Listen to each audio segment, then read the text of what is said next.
I got to break down all these plants and move it all up inside here in preparation of Hurricane Irma.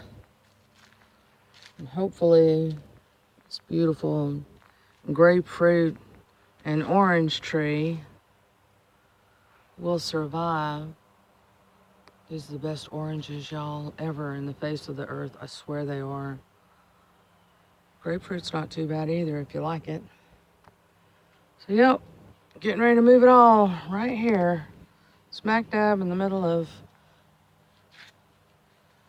my burn pit area. All right, then.